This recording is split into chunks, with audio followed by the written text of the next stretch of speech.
శ్రీ మహాగణాధిపతయే నమః. ఐం మహాసరస్వత్యై నమః. శ్రీ గురుభ్యో నమః.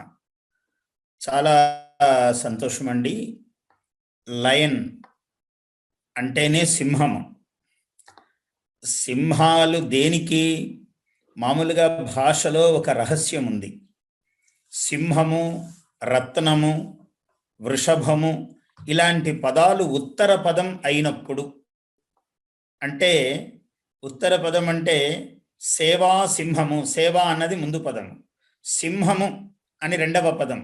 ఆయన రాజసింహము, కవి సింహము, నరసింహము అంటే నరులలో శ్రేష్టమైన వాడు, రాజసింహము రాజులలో శ్రేష్టమైనవాడు.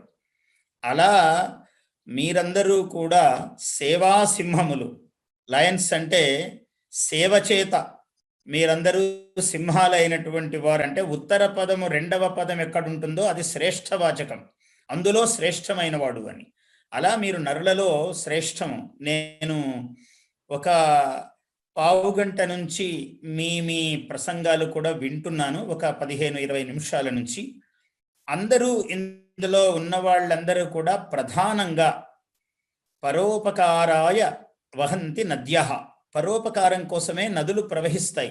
ఒక్క దోసెడు నీళ్లు కూడా ఏ నది తాను తాగదు. పరోపకారాయ ఫలంతి వృక్షాః, చెట్లు ఎన్ని పళ్ళను పుష్పాలను విరగకాసిన ఆ పళ్ళను ఒక్క పండు కూడా తినదు చెట్టు. పరోపకారాయ సతాం విభూతయః అన్నాడు. విభూతి అంటే ఐశ్వర్యము, మానవుల యొక్క ఐశ్వర్యము. అది ఏ విధమైనా కావచ్చు. ఇందాక ఒక సోదరి చెప్పారు, డబ్బే ఉండక్కర్లేదు సేవ చేయడానికి. నిజంగా కూడా మన ప్రాచీన సనాతన హైందవ ధర్మములో ఇది చాలా ప్రధానమైన అంశము, సేవ అన్నది. అసలు ఈ ప్రపంచాన్ని ఒక అద్భుతమైన విషయంగా చూశాడు. ఏమంటాడంటే, సువర్ణ పుష్పాం పృథివీం చిన్వంతి పురుషాస్త్రయః, శూరశ్చ కృత విద్యశ్చ యశ్చ జానాతి సేవితుం.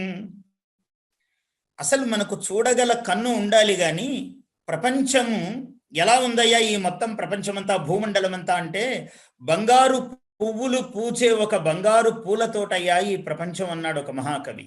ఎంత అద్భుతమైన దృష్టియో చూడండి. కొందరికి పువ్వు కనపడుతున్నా పువ్వును చూడడు, ముళ్ళునే చూస్తాడు. ఆయన ఇలా కాదండి, ఇలా ఉండాల్సిండండి, ఎందుకో నాకు నచ్చలేదండి అంటుంటాడు ప్రతిదానికి. ఎవరిని చూసినా నచ్చడు వాడికి. అంటే వాడిలో లోపం ఉన్నది. ఎదటి వాడిలో గుణము ఉన్నా కూడా గ్రహించలేని స్థితిలో ఉంటాడు. ఒకసారి దానికి ఉదాహరణ చెప్తారు మన వాళ్ళు, వేదాంతులు చాలా మంది. కృష్ణ పరమాత్మ దుర్యోధనుని పిలిచాడట. ఈ ప్రపంచంలో ఎవరైనా ఒక మహానుభావుడు మంచివాడు ఉంటే ఒక్కసారి నా దగ్గరికి తీసుకురా నాయనా అని దుర్యోధనుడికి చెప్పాడు. దుర్యోధనుడు మొత్తము భూమండలం అంతా తిరిగాడు. తిరిగి తిరిగి తిరిగి, ఏమి మహానుభావ, ఏం పని అప్పచెప్పావయ్యా నాకు? అసలు మంచివాడనే వాడు కలికానికి ఇంత కాటుక పెట్టుకోవడానికి కూడా ఎవడు కనపడటం లేదు. ఇంతే కావాలి కాటుకకు, వాడు ఎప్పుడూ కనపడటం లేదు. ఇటువంటి పాడు పని నాకు చెప్పావేమయ్యా నువ్వు? ఒక్కడు కూడా నాకు కనపడటం లేదు. అందరూ అబద్ధాల కోరులు, దుర్మార్గులు, దుష్టులు, స్వార్థపరులు. ఎక్కడ చూసినా వీళ్ళే కనిపిస్తున్నారు కానీ ఒక్కడన్న మహానుభావుడు లేడే, నాకు ఈ పాడు పని అప్పచెప్పావు అని అన్నాడట. సరే, ధర్మరాజును పిలిచాడు. ధర్మరాజా, లోకమంతా తిరిగిరా, తొందర ఏమీ లేదు. ఎవడైనా ఒక దురాత్ముడు, దుష్టుడు ఉన్నాడేమో, ఒకడిని తీసుకురా నా దగ్గరకు. కనీసం ఫలానా చోట ఉన్నాడని చెబితే చాలు, నేనే వెళతానయ్యా అన్నాడట. ఆయన తిరిగి తిరిగి తిరిగి తిరిగి తిరిగి భూమండలం అంతా తిరిగాడట. తిరిగి, మహానుభావ కృష్ణ పరమాత్మ, అందుకే నీవు పరమాత్మవయ్యా, ఏమి పని అప్పచెప్పావు నాకు? నిజంగా పాడు పని కాదా? అసలు దుర్మార్గుడనేవాడు ప్రపంచములో ఎక్కడే గాని లేడయ్యా. ఆ దుర్మార్గుడనేవాడు ఉన్నాడని వెతికాను చూడండి, నేను దుర్మార్గుణ్ణి అని అనిపిస్తున్నది నాకు. అసలు భూమండలం అంతా మహాత్ముల చేత, తపస్సుల చేత, పతివ్రతల చేత, సత్యవంతుల చేత సేవా తత్పరుల చేత నిండిపోయిందయ్యా ప్రపంచం అంతా కూడా. ఎక్కడ దుర్మార్గుడు అన్నవాడు చెడ్డవాడు లేనే లేడయ్యా భూమండలంలో అన్నాడట. ద పర్సెప్షన్, మనం చూసేటువంటి దృక్కోణం, ఇది చాలా ప్రధానమైనది. ఒకే అందరూ సహజంగా మీరు వింటున్నవే, నేను కవితా భాషలో చెప్తున్నాను అంతే. ఒక టంబ్లర్లో ఒక గ్లాసులో నీళ్లు ఉన్నాయి అంటే సగము నీళ్లు ఉన్నాయి అని చెప్పొచ్చు, సగము నీళ్లు లేవు అని చెప్పవచ్చు. అంటే నీళ్లు ఉన్నాయి అని చెప్పటం పాజిటివ్, ఒక సమంజసమైన దృష్టి. ప్రతిదాన్ని సమంజసంగా చూసేవాడు పువ్వును చూస్తాడు, ఇంకో విధంగా చూసేవాడు ముళ్ళును మాత్రమే చూస్తాడు. అలాగా ప్రపంచాన్ని మహానుభావుడు సువర్ణ పుష్పాం పృథివీం చిన్వంతి పురుషాస్త్రయ, ఈ బంగారు పూల తోట అయిన ఈ ప్రపంచంలో ఒక ముగ్గురు మహాత్ములు మాత్రమే పువ్వులు కోసుకోవడానికి అర్హులట. ఆ తోటలో ప్రవేశించాలంటే అందరూ ఉంటాం. ఈ ప్రపంచంలో భూమండలంలో పుట్టిన ప్రతి ప్రాణి ఉన్నాడు కదా, ఉన్నాడు, కానీ ఈ పువ్వులు కోసుకోవడానికి ముగ్గురికి మాత్రమే అర్హత ఉన్నదయ్యా అన్నాడు. ఎవరయ్యా ముగ్గురు అంటే, మొదటి వాడు శూరుడు, పరాక్రమవంతుడు. ఇది ఏ కాలానికైనా సరిపోయేది. ఒకప్పుడు బలవంతుడైన వాడిది రాజ్యం ఉండేది, అందువల్ల శూరః పరాక్రమవంతుడు. రెండో వాడు కృత విద్యశ్చ, కృత విద్య అంటే విద్వాంసుడు. ఏదో ఒక రంగంలో ఒక అద్భుతమైన విద్యా సాధనము, అదే తపస్సు, అదే జీవితముగా సాధించిన వాడు ఈ బంగారు పువ్వులను కోసుకోగలుగుతాడట. ఇంకా మూడవ వాడున్నాడే, సంస్కృత వాక్యంలో ఎప్పుడు కూడా ఉత్తరోత్తరం బలీయ అన్నాడు. అంటే మొదట చెప్పిన దానికన్నా రెండవది, రెండవ దానికన్నా మూడవది గొప్పది. మామూలుగా మనం 1, 2, 3 అంటే 1 గొప్ప, 2 ఇలా ఉంటుంది. కానీ భారతీయ సంప్రదాయంలో ఉత్తరోత్తరం బలీయ, చివరిది గొప్పగా ఉంటుంది ఎప్పుడు. అలా మూడవ వాడు ఒక మహానుభావుడు ఉన్నాడయ్యా అన్నాడు. ఎవరంటే యశ్చ జానాతి సేవితుం, ఎవరైతే తన తోటి ప్రజలకు, ఈ సమాజానికి ఎవరు సేవ చేస్తాడో, ఇంత మహాత్ముడు తక్కిన ఇద్దరు కూడా కాదు, ఈ మూడవ వ్యక్తి చాలా గొప్పవాడయ్యా అన్నాడు. ఈ ముగ్గురు మాత్రమే ఈ బంగారు పువ్వులు కోసుకోవడానికి పూల తోటలో ప్రధానమైన అర్హులయ్యా అన్నాడు. చూసారా, సేవ అన్న 2 అక్షరాలకు ఎంత గొప్ప స్థానం ఇచ్చాడంటే, మన భారతీయ సనాతన ధర్మములోనే ఇంత గొప్పతనం ఉన్నది. ఎందుకంటే నీవు తినటము ముఖ్యము కాదు. అందుకనే సంస్కృత వాంగ్మయంలో ఒక రహస్యం ఉన్నది. సహ అంటే అతడు, హీ ఇంగ్లీష్లో first person, second person you, I first person ఇంగ్లీష్లో, second person you, he third person. కానీ సంస్కృతంలో, మన సంస్కృతిలో ఏమున్నదంటే, ఎక్కడో ఉన్నవాడు ప్రథమ, అంటే he is the first person. మన ఎదురుగా ఎవరు లేరో అతడు ముఖ్యుడు, మొదటివాడు. నా ఎదురుగా ఉన్నవాడు సెకండ్ పర్సన్, ఇతని మధ్యలో ఉన్నాడు. ఈ ఇద్దరిని గొప్పగా చూసినవాడు కాబట్టే వీడు ఉత్తముడు అన్నాడు. తన్నుత్తమ, ఎదుటి మధ్యమా, ఎక్కడో ప్రథమ అన్నాడు. అంటే ఎక్కడో ఉన్నవాడికి మొదటి స్థానం ఇస్తాడు. అందుకనే ఇహము కన్నా పరము గొప్ప అన్నాడు. రాత్రి హాయిగా నిద్ర పట్టడం కోసం పగలు కష్టపడరా అన్నాడు. వసంత ఋతువులో కష్టపడరా, వర్షాకాలంలో ఇంట్లో కూర్చుని నువ్వు హాయిగా భోంచెయ్యాలి. చలికాలంలో అంటే ఎండలు కాస్తున్నప్పుడు ఎండకు తిరిగి శ్రమపడి పంటను పండించురా అన్నాడు. ఒక రైతే కాదు, ఒక ఆఫీసులో పనిచేసేవాడు, కార్యాలయంలో ఏ పని అయినా శ్రమతో కూడుకున్నది. ఇలా సేవ అన్నదానికి చాలా పెద్ద పీట వేశాడు. లయన్ అన్న మాటకు కూడా నేను చాలా సంబంధమే కలిగి ఉన్నాను. లయన్స్తో నేను చాలా కార్యక్రమాలకు నన్ను ఎన్నో పర్యాయాలు పిలిచారు. మీ అందరికీ ఆ సౌజన్యం ఉన్నది. లయన్స్తో నేను ఒక విధంగా, ఎందుకంటే నేను కూడా కవి సింహమునే కాబట్టి, అవధాని సింహమును కాబట్టి నాకు కూడా ఈ లయన్స్తో సంబంధాలు ఉన్నాయి. అప్పుడప్పుడు ముఖ్యమైన కార్యక్రమాలు జరిగినప్పుడు నన్ను పిలుస్తుంటారు. మీరు డిస్ట్రిక్ట్ గవర్నర్లు ఇలా మంచి అందమైన పేర్లు పెడతారు, చాలా బాగుంటుంది. నేను అన్నాను, గవర్నర్ అంటే ఎవరంటే గౌరవమైన నరుడు అని. ఇందాక మీరు చెబుతూ అందరూ సమానమే, కానీ శ్రీనివాసరెడ్డి గారికి కొంచెం గౌరవము అన్నారు, చూసారా ఇందాక. అలాగా కొంచెము గౌరవం కలిగి ఉండడం. డిస్ట్రిక్ట్ గవర్నర్ అంటే ఏమిటి, ఆ విభాగానికి అతడు గౌరవ నరుడు, అంతే కదా. ఎవరైతే సేవలో గొప్పగా ఉన్నాడో, తాను చెయ్యడమే కాకుండా 10 మందితో సేవ చేయించాడో, ఎవరైతే ఆ సేవ చేసేటువంటి లయన్స్ అందరినీ కూడా ఒక తాటిపై నడిపించి వీళ్ళందరి చేత గొప్ప గొప్ప కార్యక్రమాలు, ఎవరి హయాములో ఏమేమి విశేషాలు జరిగాయి, ఇంకా గొప్పగా ఎలా చెయ్యొచ్చు అని నిరంతరము, మనము తినే తిండే కాదండి తిండి, మన ధర్మశాస్త్రంలో చాలా ప్రధానంగా చెప్పారు. నువ్వు తినేది అసలు తిండి కాదు, ఒకరికి పెట్టినదే పెట్టడము అన్నాడు. ఇష్టజనై సహ భుక్తం భుక్తం అన్నాడు. తనకు కావలసిన అందరి చేత కూర్చొని తినడము. తనకు కావలసిన వాడు ఎవడయ్యా? సమాజములో ఉన్న ప్రతివాడు. అసలు మానవుడే సంఘజీవి కదా. సంఘము లేనిదే మనకెక్కడో ఒక దేశంలో సత్కారం చేస్తాడనుకోండి, ఆ దేశపు ప్రభువు సత్కారం చేశాడనుకోండి, మనకేమి సంతోషం కలగదా? ఆ సత్కారం ఆయన కూడా మన దేశానికి ఎలా రాష్ట్రపతియో ప్రధానమంత్రియో అలాగ ఒక దేశానికి ప్రధానమంత్రో రాష్ట్రపతితో ఉండొచ్చు. ఆయన ఒక శాలువా కప్పుతాడు, లేదు మనల్ని ఏదో గౌరవిస్తాడు ఏదో కారణం చేత. కానీ ఆ ఫోటో తెచ్చి మళ్ళీ లయన్స్లో మీటింగ్ పెట్టుకుని ఇలా ఆనాడు జరిగిందయ్యా అని మనకు కావలసిన వాళ్ళందరికీ చూపించుకుని ఆ ఫోటో వేస్తే మన వాళ్ళందరూ చప్పట్లు కొట్టి, ఆహా నువ్వు ఇంత గొప్ప పని చేసావయ్యా అంటే నిజమైన ఆనందం ఇక్కడ కలుగుతుంది మనకు. అంటే ఆనందం అన్నది ఆ చర్యలో కన్నా సత్కారములో కన్నా ఆ సత్కారాన్ని చూచి మన చుట్టూ వారు ఆనందించటములో నిజమైన ఆనందం ఉన్నది. అందువల్ల మన తోటి వాళ్లకు కలిగిన ఆనందములోనే మన ఆనందం ఉన్నది. మన ఒక ధనమే కాదు, ఏ విషయములోనైనా సేవ చెయ్యవచ్చు. విద్యా వివాదాయ ధనం మదాయ శక్తి పరేషాం పరపీడనాయ అన్నాడు.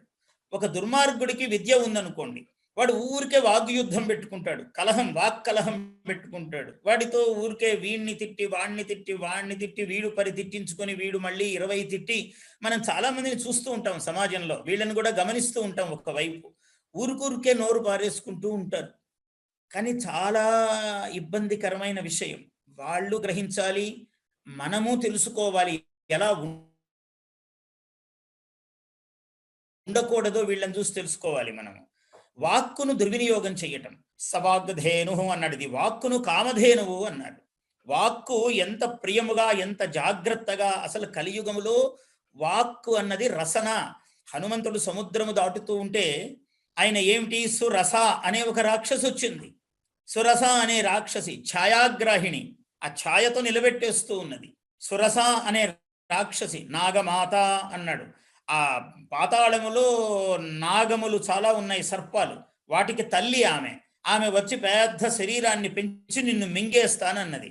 అమ్మా లేదు తల్లి, నేను రామకార్యార్థము సీతాన్వేషణానికి వెళుతున్నాను, మళ్ళీ నేను వచ్చాక నీకు ఆహారం అవుతాను తల్లి అన్నాడు. నాయన ఈ ఆవు పులి కథలు నాకు చెప్పవద్దు, నేను వినను.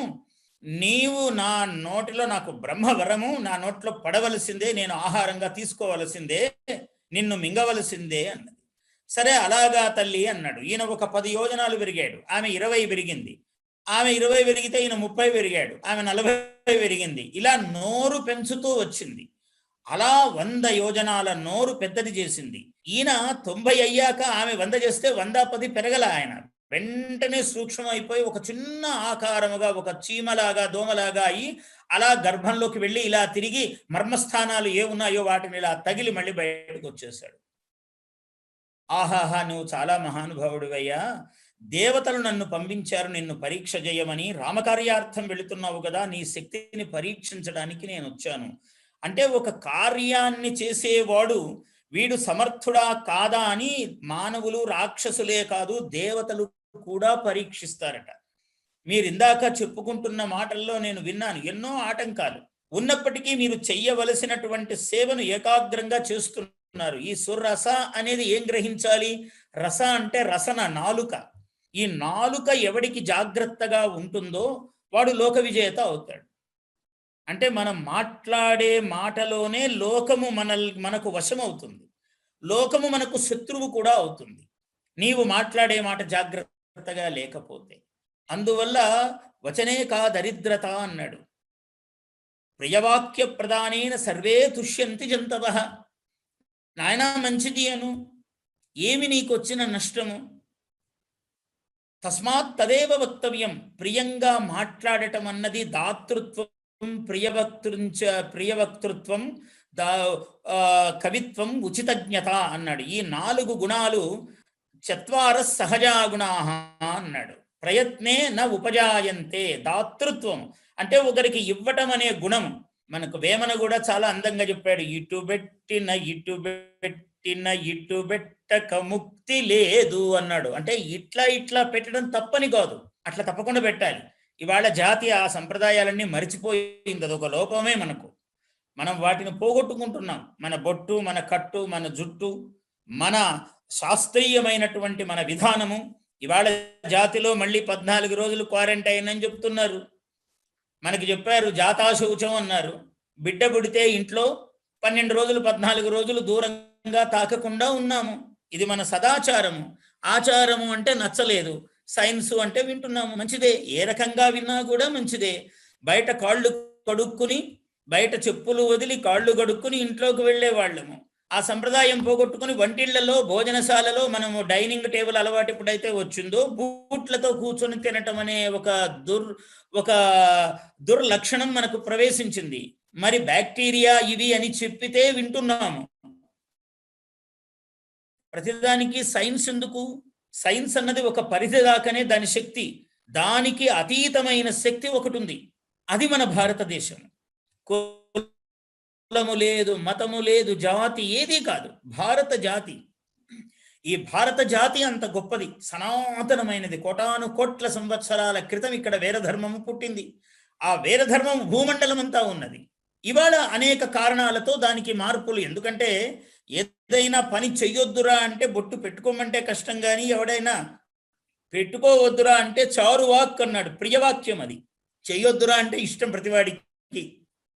అందువల్ల ఒక ఆచారం పాటించమంటే వాడికి కొంచెం కష్టంగా ఉంటుంది, కానీ వద్దురా అంటే చాలా సులభం. తెల్లవారుజామున లేరా అంటే కష్టం, 8:30 9కి లేరా ఏం పర్వాలేదంటే అది కొంచెం ఇష్టంగా ఉంటుందన్నమాట. అటువంటి వాళ్ళు ఎక్కువ మంది తయారవుతారు. ఇది సమాజంలో ఉంటూ ఉంటుంది. అందుకనే విద్యా వివాదాయ. విద్య దేనికోసము? దుర్మార్గుడి దగ్గర ఉంటే వివాదానికి వస్తుంది. ధనం మదాయ. డబ్బు ఉంటే వాడు నేను చాలా ధనవంతుని, ఎందుకంటే ఈయన ఈ మధ్య ఇలా అయిపోయాడంటే ఆయనకు బాగా డబ్బు చేసిందండి అన్నారు.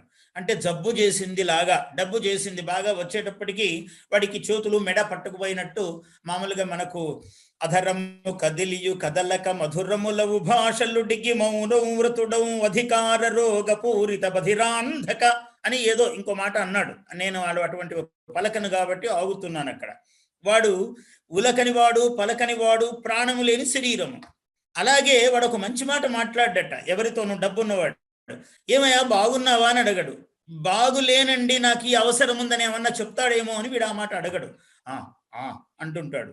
అధరము కదిలియు కదలక మధురములవు భాషలుడిగి మౌనౌ వ్రతుడవు అధికార రోగ పూరిత బధిర అంధక అన్నాడు. అంటే చెవిటివాడు, గుడ్డివాడు ఎలా ఉంటాడో అంటుంటాడు. అందుకే మనల్ని మామూలుగా మన చిత్రాల్లో కానీ వీటిల్లో కానీ ధనవంతుడు అనగానే ఏదో గొంతు వాడికి ఇంతలా అయిపోయి, పొట్ట గొంతు అంతా ఒకటి అయిపోయి వాడు ఇలా అలా చూపిస్తూ ఉంటారు. నిజానికి గొంతు పొట్ట లావు కానక్కర్లా, వాడి స్వభావాన్ని అక్కడ మనకు దర్శనం చేయిస్తున్నారు. ధనం మదాయ శక్తి పరేషాం పరపీడనాయ. వాడికి బలం ఉందనుకోండి, ఏదో ఇంట్లో ఉన్న వాళ్ళని కొట్టి వీళ్ళని కొట్టి ఇలా దుర్మార్గంగా వ్యవహరిస్తాడు. ఇవే ఒక సజ్జనుడి దగ్గర ఉన్నాయనుకోండి.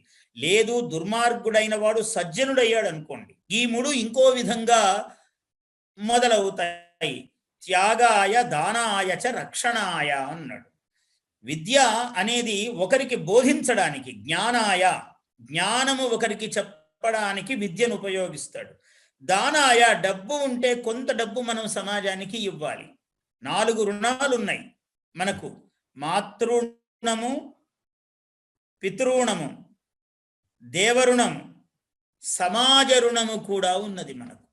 అంటే మనం ఈ సమాజంలో బతుకుతున్నాము. దేవరుణం ఏమిటంటే ఈ ఎండను అనుభవిస్తున్నావు, సోలార్ పవర్ అంటున్నావు, ఈ జలశక్తిని ఉపయోగించుకుంటున్నావు, నీళ్లు తాగుతున్నావు. ఏదో గవర్నమెంట్కు ట్యాక్స్ కట్టవచ్చు, కానీ నిజంగా నీళ్లు అనే దాన్ని నువ్వు ఉపయోగించుకుంటున్నావు. ఈ నేల మీద తిరుగుతున్నావు, నిన్నెవరూ ట్యాక్స్ అడగటం లేదు. కానీ భగవంతుడనేవాడు ఈ జన్మనిచ్చి, మనకి శరీరాన్ని ఇచ్చి, ఈ మానవ శరీరాన్ని దీనికి జ్ఞానం ఇచ్చి మన తల్లిదండ్రులు, మన చుట్టూ సమాజము, ఇది ప్రధానమైన లక్షణం. అందువల్ల వాళ్లకు మనము ఆ సమాజానికి రుణం తీర్చుకోవాలి. మీరందరూ మీ ప్రసంగాలు వింటే అసలు లయన్స్ అన్నది ఏర్పడ్డదే ఈ మౌలికమైనటువంటి ఉద్దేశముతో. ఇవాళ 200 దేశాల్లో మీరు మహాద్భుతంగా సేవా కార్యక్రమాలు నిర్వహించగలుగుతున్నారంటే దాని మూల శక్తి ఏమిటి అంటే సేవ. అంటే మనము అనేది కాకుండా ముందు మన చుట్టూ సమాజము. ఎప్పుడైతే ప్రతి వ్యక్తి నా చుట్టూ సమాజము అని ఆలోచిస్తాడో అప్పుడు తప్పకుండా సమాజం నిన్ను గురించి ఆలోచిస్తుంది. ప్రతి వ్యక్తి తన గురించి కాకుండా తన చుట్టూ ఉన్న వాళ్ళ గురించి ఎప్పుడైతే ఆలోచిస్తాడో ఆ చుట్టూ ఉన్న ప్రతి వ్యక్తి నీ గురించి ఆలోచించటం మొదలు పెడతాడు. ఇది సహజ లక్షణం. నీవెప్పుడైతే ఆలోచిస్తుంటావో ఈ కిరణాలు, ఈ సంకల్ప బలాలు పనిచేస్తూ ఉంటాయి వాళ్ళ మీద. ఆ మనస్సుతో మళ్ళీ అంతే త్యాగముతో రిసిప్రోకల్, మళ్ళీ నీకు అది ప్రతి ఆదానము, మళ్ళీ తిరిగి నీకు అది వస్తుంది ఆ శక్తి. అటువంటి శక్తితోనే ప్రపంచంలో మహాత్ములందరూ కూడా గొప్ప గొప్ప పనులన్నీ సాధించగలుగుతున్నారు, చెయ్యగలుగుతున్నారు. ఇవాళ మన విజయలక్ష్మి గారు అడిగారు, ఇలా గురువు గారు ఒక 40 నిమిషాలు ప్రసంగం ఇవ్వాలి అని మా భరద్వాజు ద్వారా అడిగితే తల్లి సంతోషము. వాళ్ళ నాన్నగారు కూడా శేషగిరిరావు గారు మహానుభావుడు, చాలా ఈ లయన్స్ అన్నదానికి ఎనలేని సేవ చేసినటువంటి వ్యక్తి కాబట్టి తండ్రి మార్గములో ఆమె కూడా శ్రమపడుతూ పితృణము ద్వారా సమాజ రుణము తీర్చుకుంటూ ఉన్నారు. ఆ 2 బాధ్యతలు నిర్వహిస్తున్నారు. అలాగే నాగరాజు గారు, ఇంకా చాలామంది ఇక్కడ ఉన్నటువంటి ప్రముఖులందరూ, ప్రతి వ్యక్తి అత్యంత ముఖ్యులు మీరందరూ కూడా. నేను మీ పేర్లను ఇక్కడ చెప్పకపోవచ్చు, కానీ లయన్ అన్నటువంటి ప్రతి వ్యక్తి కూడా నాకు చాలా గౌరవం. లయన్స్ క్లబ్ అంటే నేను చాలా గౌరవిస్తాను, చాలా అభిమానిస్తాను. కారణం ఏమిటి అంటే మీరు పెట్టుకున్నదే, ఇందాక వారు చెప్తున్నారు, సర్వేంద్రియాణం నయనం ప్రధానం. నేను ఎరుగుదును లయన్స్ కార్యక్రమాలు బాగా. ఈ కంటి ఆపరేషన్స్, నేత్రదానము, చూపు లేని వాళ్లకు, ఇలాంటి ఇంకా కాళ్ళు లేని వాళ్లకు ఆర్టిఫిషియల్ కృత్రిమమైనటువంటి పాదాలు, ఇట్లా అనేక విధాలైన సేవా కార్యక్రమాలు ఇంకొక మిత్రులు చెబుతూ ఉన్నారు. ఇందాక నేను ఆయన ప్రసంగం వింటూ ఉన్నాను. ఈ కోవిడ్ సిచ్యుయేషన్లో మేమందరం కూడా ఇలా ఒక మాట చేస్తాను అనగానే నాకు ఇలా ఒక 50,000 వచ్చింది. ఎప్పుడు ఉన్నారండి. మనం సత్కార్యము చెయ్యడానికి మన సంకల్పము శుద్ధం కావాలి, కానీ మనకు ఇలా వర్షమే కురుస్తుంది నువ్వు చేసే పనికి. దేవుడు చిత్తశుద్ధితో చేసిన పనిని సమాజము మెచ్చును, దేవుడు మెచ్చును అన్నాడు అన్నమాచార్యుడు. అందువల్ల చిత్తశుద్ధితో చేసేటువంటి పనిని ఎప్పుడు కూడా సమాజము మెచ్చుతుంది, దేవుడు మెచ్చుతాడు. మేము అవధానాలలో నా గురించి కూడా మంచి మాటలు చెప్పారు, చాలా సంతోషము, ఆశీర్వచనము. ఆ 4 మంచి మాటలు చెప్పినందుకు. చిన్నప్పటి నుంచి కూడా విద్య, చదువు, అవధానము, దీని మీదే దృష్టి. ఎప్పుడు సరస్వతి అనుగ్రహము మీదే ఆలోచన.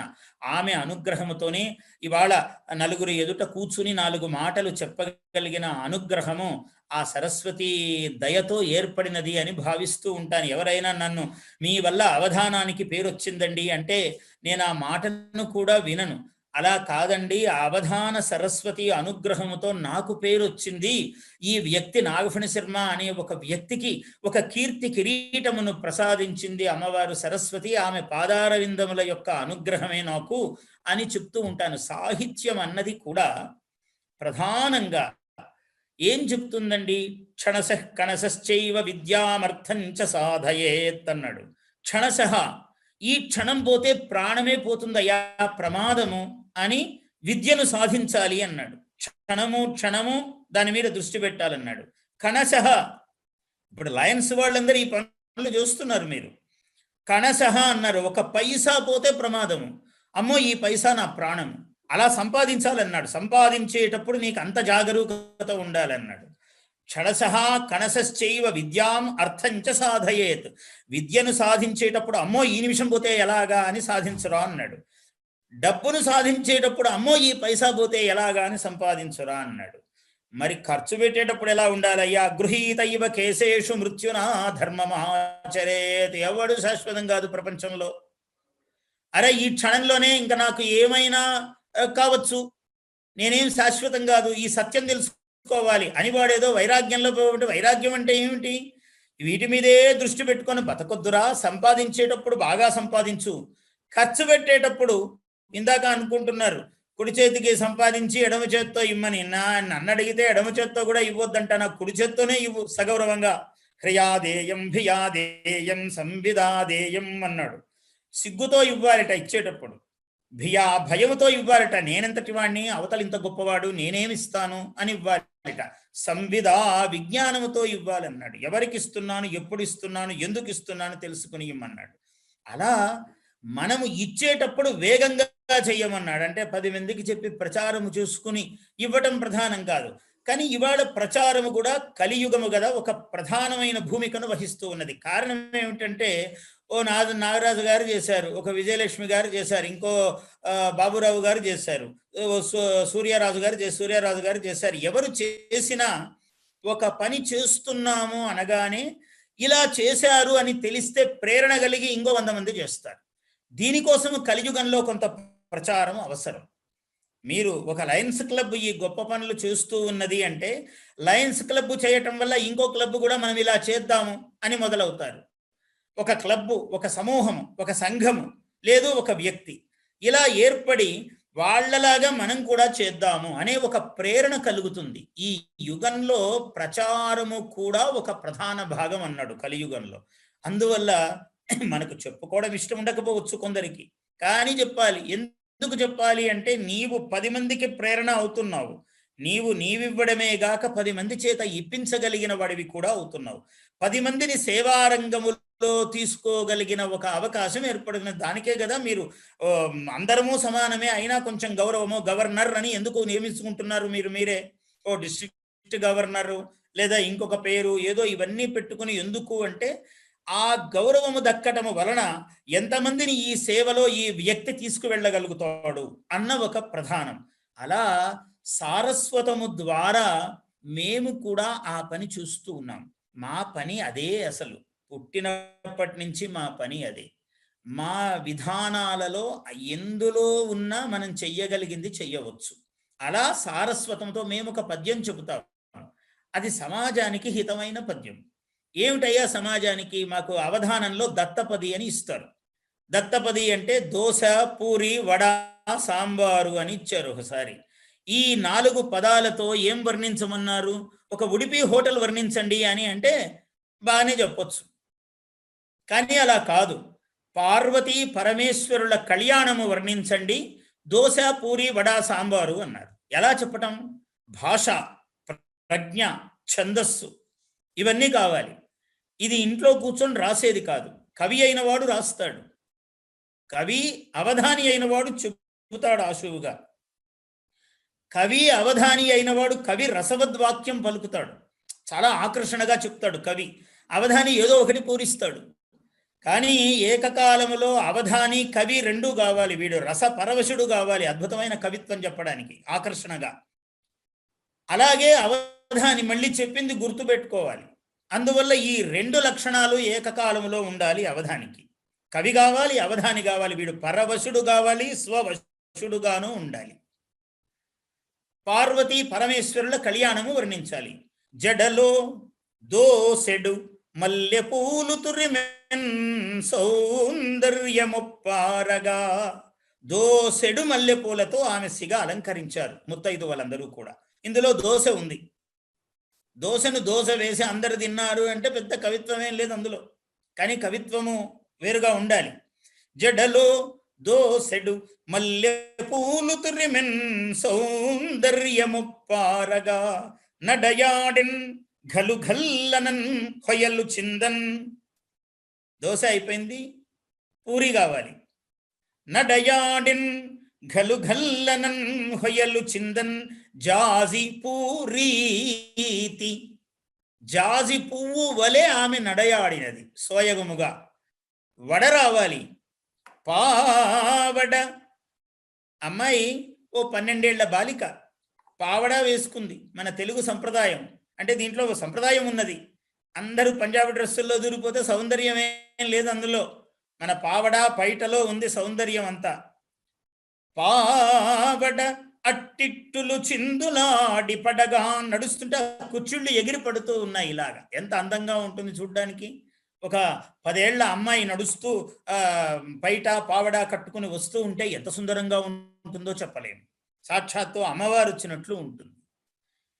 నడయాడెన్ ఘల్లు ఘల్లనన్ హొయలు చిందన్ జాజి పూరీతి పావడ, అందులో వడ ఉంది.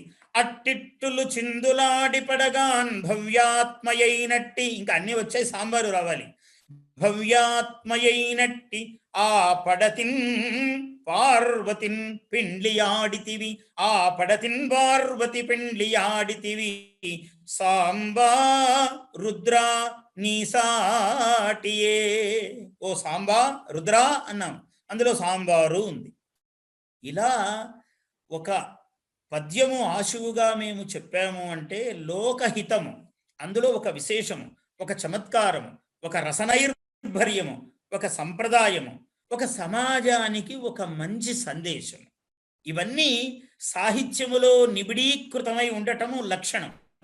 ఆశువుగా ఒకసారి అడిగారు సభలో చెప్పమని, ఏమండి ఒక ఇంట్లో గృహిణి ఉన్నది, కొత్తగా పెళ్ళయింది, భర్త డబ్బు కోసం ఆమెను పీడిస్తాడు, మామ పలకడు, చూసి చూడనట్టుంటాడు, అత్తగారు రాచిరంపాన పెడుతుంది, మొగుడు పాపం ఏం మాట్లాడాడు, అత్తమామలేమో డబ్బు కోసం కోరుతారు, ఇలాంటి సన్నివేశాన్ని వర్ణించండి అని అడిగారు.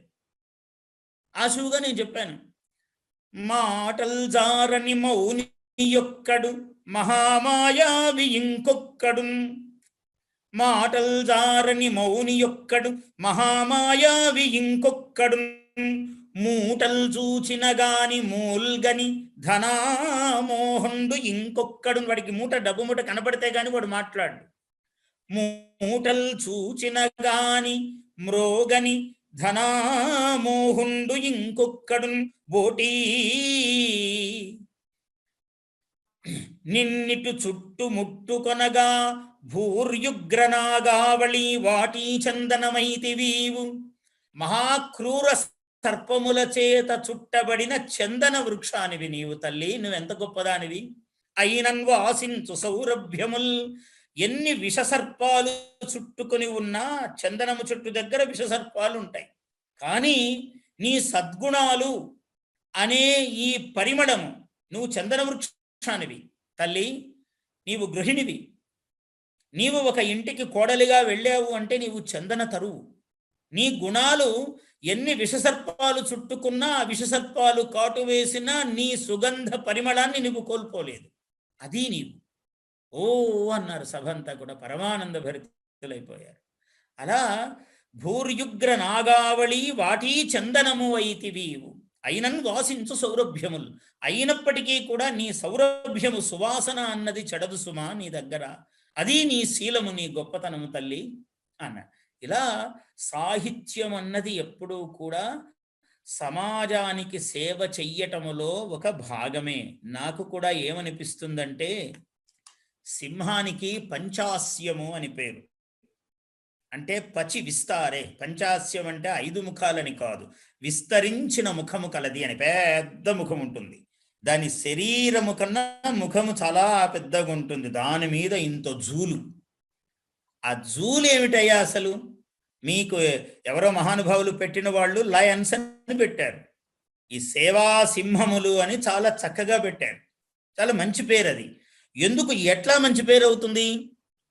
జూలును ఒక సేవగా, జూలును ఒక సేవగా, అటు ఇటు కదపగలుగు సేవా సింహము గదా లయన్స్ అనినా, లయన్స్ అనినా. ఆ సేవా సింహాలు అందరూ కూడా. ఈ జూలేమిటయ్యా అంటే ఇదంతా విస్తరిస్తూ ఉన్నది, మీ సేవ అనే కార్యక్రమాలు విస్తరిస్తూ ఉన్నాయి సమాజంలో. ఆ సేవా జూలు, సేవ అనేటువంటి జూలు విస్తరిస్తూ సమాజములో అటువంటి జూలును కలిగినటువంటి సేవా సింహాలు లయన్స్ అంటే. అంతేకాదు, విశాలమైన దృక్పథాన విశాలమైన దృక్పథాన వివేకాల కొనసాగే పంచాస్యాలు గదా లయన్స్ అనగా. పంచాస్యము అంటే విస్తారమైన ముఖం. అదేమిటి? విజ్ఞానము ఒకటి, వివేకము ఒకటి. వివేకం అంటే ఏదో తెలియడం, ఏదో చేసుకుంటూ గుడ్డెద్దు చేలోబడ్డట్టుగా కాదు. ఏది చెయ్యాలో, ఏది అవసరమో. ఇందాక చెప్తున్నారు కదా మిత్రులు, కోవిడ్ ఈ సిచ్యువేషన్ వచ్చింది, ఇప్పుడేం చేయగలం మనం? మామూలప్పుడు ఏది చెయ్యాలి, ఏది సమాజానికి అవసరం, ఒక కన్ను దృష్టి అవసరం, ఒక కాలు అవసరం, ఇవి లేని వాళ్ళకి మనం సేవ చేయటం, ఒక గోసేవ అవసరం మనం చేయటం, అలాగే ఇంకొకటి అవసరం. ఇలాగా ఎవరి పరిధిలో వాళ్లకు ఏది అవసరమో. నాకు కూడా చాలా పెద్ద గోశాల ఉన్నది. అంటే ఎవరి పరిధిలో వాళ్ళు సేవ చెయ్యాలి. నేను అంత గోశాలను నేను నడుపుతూ ఉన్నాను. నా శక్తి కొద్దీ, నా కవిత్వం విని ఎవరో నాకు తాంబూలం ఇస్తారు. దాన్నంతా నేను ఏమి చెయ్యాలి? నేను చెయ్యగలిగిన గొప్ప కార్యమేమి? గోవు, జ్ఞానము, వేదము, గోవు రెండు గొప్ప సేవలు ప్రపంచంలో. ఇంత విజ్ఞానము మనకు ప్రపంచానికి ఋషులు అందజేశారు.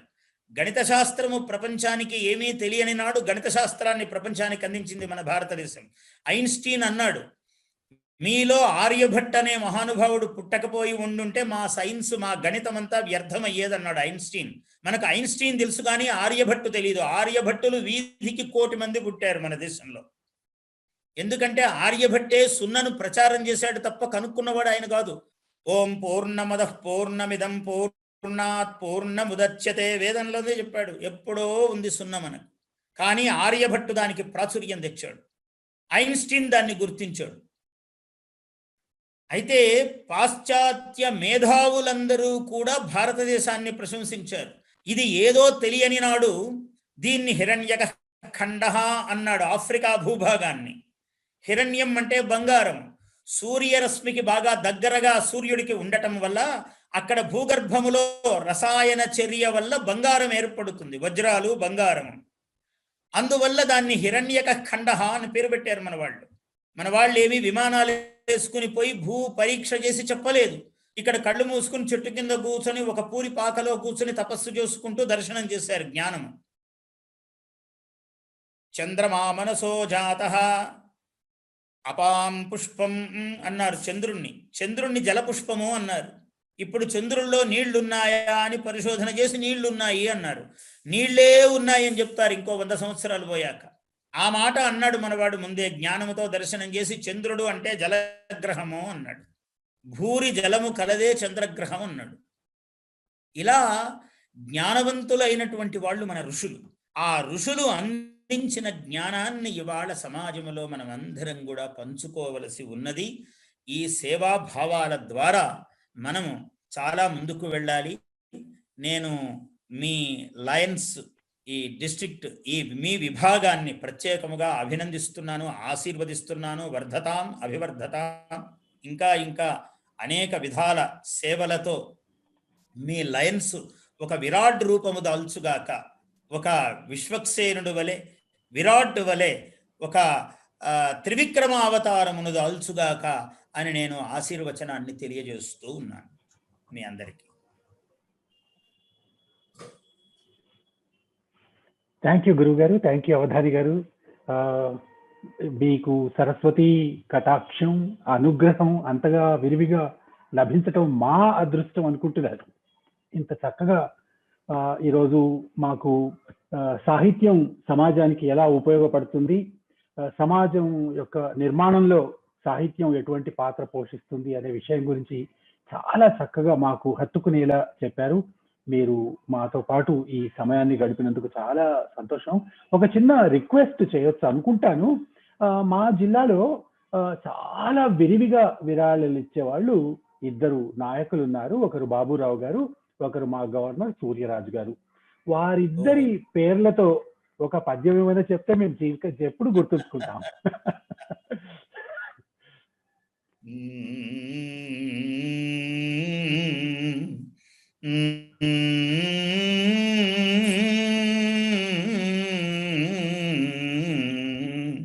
మీరు ఆయన బాబురావు గారిని గొప్ప దాత దాత అన్నారు, అందువల్ల అలాగే చెప్తాను నేను. ఎందుకంటే మీరు చెప్పిన మాటనే ప్రమాణముగా బాబు రావు అని బాబు రావు అని అంటే డాబుగా మరి అతడు వచ్చు డబ్బుల మూటై. డబ్బుల మూటయే అయి వస్తాడు ఆయన. ఎందుకంటే మరి దాత అన్నారు కదా, డబ్బు ఉంటేనే ఇవ్వాలి అందరికీ. ఆయన చెయ్యి ఇలా ఇలా, అందుకే ఇటు పెట్టినా నన్ను ఇలా పెట్టడం అన్నది సమాజంలో చాలా ముఖ్యమైన గుణం.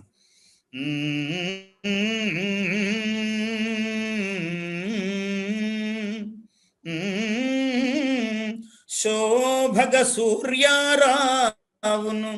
సూర్యరాజు గారా, సూర్యరాజు గారు. శోభగ సూర్యారాజును ప్రాభవమున అట్టివాడే బహు శుభములునౌ.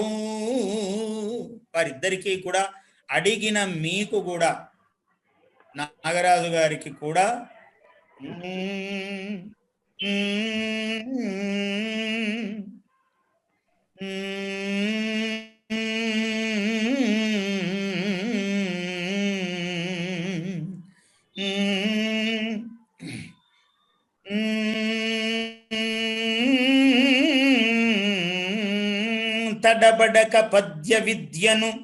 తడబడక పద్య విద్యను అడిగిన ఆ నాగరాజు కౌను శుభంబుల్.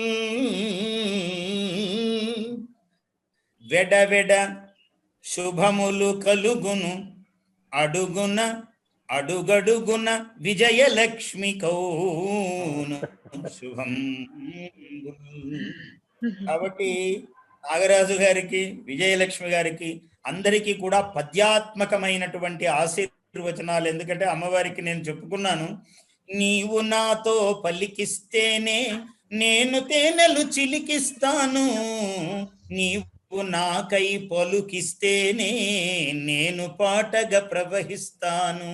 అమ్మా, నువ్వు పలుకిస్తే నేను లోకంలో కవిని, నీ అనుగ్రహం వల్ల నేను అవధాని, కవి, ఏ పేరు పెట్టినా అదంతా నీ దయాభిక్ష అని నేను అమ్మవారికి చెప్పుకున్నాను. అలాగా నాగరాజు గారు ఆయన సంశయించకుండా అడిగి, సంశయించినట్లుగానే అలా చేస్తూ అడిగి మంచి పద్యాలు చెప్పించుకున్నారు. ఆశీర్వచనము మీ అందరికీ కూడా. Thank you very much. Thank you Avadhani గారు, గురువు గారు. చాలా చాలా చాలా సంతోషం. సో